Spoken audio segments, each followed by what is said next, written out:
সব স্টুডেন্টদের দাবি একটাই, শিক্ষামন্ত্রীর পদত্যাগ। অটোপাস চায় যারা পড়াশোনা করে না। আমাদের দফা তিনটাই, শিক্ষামন্ত্রীর পদত্যাগ। আমাদের মধ্যে বহিরাগত প্রবেশ করেছে। একটা এইচএসসির মতো পরীক্ষায় কোশ্চেন যদি ভুল আসে তাহলে শিক্ষার্থীরা কিভাবে কোশ্চেন অ্যান্সার করবে? যে অনেক জায়গায় অনেক শিক্ষার্থী সুসাইড করেছে, আত্মহত্যা করেছে এই ট্রমার জন্য। এই দায়ভার কি আমাদের শিক্ষামন্ত্রী নিবে? সব কিছুর থেকে বেরে এখন সব স্টুডেন্টদের দাবি একটাই, শিক্ষামন্ত্রীর পদত্যাগ। এবং আমাদের যে দাবিগুলো আছে এই দাবিগুলো সহজভাবে মেনে নিতে হবে। হ্যাঁ, আর আজকের জন্য আমাদের আন্দোলন স্থগিত, যেহেতু বৃষ্টি হচ্ছে আর আমরা চাচ্ছি না এখানে কোনো সাধারণ জনগণের ভোগান্তি হোক। তো আজকের জন্য আমাদের এখানকার আন্দোলন স্থগিত। 4 মাস হয়েছে আমরা আসছি। আমরা বিগত সরকারের কোশ্চেন দেখে আমরা তোমাদের পরীক্ষা হয়েছে। আচ্ছা, আপনারা 4 মাস হয়েছেন আসছেন, তাহলে আপনাদের মধ্যে কি কেউ কি কোশ্চেনটা চেক দেয়নি? অবশ্যই কোশ্চেনটা চেক দেওয়া দরকার ছিল।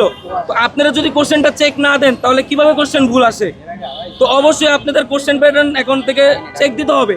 যেহেতু আপনারাই বলতেছেন যে আমরা এখন কোনো কোশ্চেন বানাচ্ছি না, ক্রিয়েট করছি না, বিগত সরকারের কোশ্চেন নিয়ে তোমাদের পরীক্ষা নেওয়া হচ্ছে। তো অবশ্যই আপনাদের এখানে অনেক প্রফেসর আছে, বড় বড় শিক্ষকরা আছে। তা আপনাদের দায়িত্ব একটা, আপনারা ভালোভাবে কোশ্চেন চেক দিবেন। একটা এইচএসসির মতো পরীক্ষায় কোশ্চেন যদি ভুল আসে তাহলে শিক্ষার্থীরা কিভাবে কোশ্চেন অ্যান্সার করবে?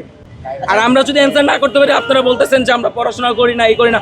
আমরা পড়াশোনা করি। কার অটোপাস চায় যারা পড়াশোনা করে না? আমরা 2 বছর অ্যাটলিস্ট এইটুকু পড়াশোনা করেছি যেন আমরা পাস মার্কটা তুলতে পারি। আমরা কেউ অটোপাসের দাবিতে না। যারা অটোপাস চাচ্ছে তারা স্টুডেন্ট না, তারা একটা মব সৃষ্টি করতেছে। যারা এই সরকার পতন চাচ্ছে তারা আমাদের বাইরের স্টুডেন্ট। গতকাল দেখা গেছে অনেকে বাইরের স্টুডেন্ট আসছে, অনেক ভাঙচুর করছে, সাংবাদিকদের গায়ে হাত তুলছে। এখানে আমাদের স্টুডেন্টের মধ্যে কেউ ছিল না। এখানে অনেকে ফেক আইডি কার্ড ইউজ করতেছে। অনেক কলেজের শিক্ষার্থীরা আপনার অন্য কলেজের ইউনিফর্ম ইউজ করতেছে। অনেকে দেখা যাচ্ছে যে ইনফর্মাল ড্রেসে আসতেছে, বাট ওদের কাছে আইডি কার্ড নেই। তাই আমাদের একটা রিকোয়েস্ট থাকবে যে আমাদের এই ইন্টারভিউ বাদে এবং আদার্স জায়গায় যেসব ইন্টারভিউ দেওয়া হবে, আমাদের দফা একটাই, এর বাইরে যেসব ইন্টারভিউ দেওয়া হবে সেগুলোর দায়ভার আমরা এখানে সাধারণ শিক্ষার্থীরা নাই। তা আমাদের বক্তব্য এখানেই শেষ। Thank you. আর এখানে আরেকটা বলা হয়েছিল 6 দফা শিক্ষামন্ত্রীর পদত্যাগ চায় না, এটাও একটা রুমর। আমাদের দফা তিনটাই, শিক্ষামন্ত্রীর পদত্যাগ।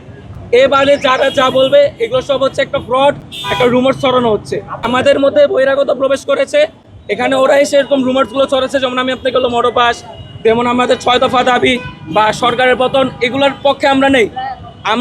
আমরা সরকারের সাথে আছি এবং আমরা সরকারের থেকে হেল্প চাচ্ছি যে সরকার আমাদের স্টুডেন্টের পাশে থাকুক, তারা আমাদের দাঁড়াক, তারা আমাদের পিতার সমতুল্য। তারা যদি আমাদের আদর করে তারা আমাদের অবশ্যই শাসন করবে, কিন্তু শাসনের একটা লিমিট থাকে। উনি বলছে আমেরিকান সিস্টেমে পড়াশোনা করবে। 4 মাসে তো আর এক ধাপে আমেরিকায় যাওয়া যায় না। আমরা যদি কেউ বিদেশে যাই, ভিসা প্রসেসিং, আমাদের ব্যাংক স্টেটমেন্ট সব নিয়ে অ্যাটলিস্ট 5 থেকে 6 মাস লাগে, তাই না? উনি 4 মাসে কিভাবে একটা ব্যাচের উপরে এভাবে প্রেশার ক্রিয়েট করতেছে? এভাবে তো শিক্ষার্থীরা ভেঙে পড়তেছে। তাই আমরা চাচ্ছি না আমাদের পাশে থাকুক, আমাদের বুঝুক, আমাদের শিক্ষা ব্যবস্থার উন্নতি অবশ্যই আমরা চাই।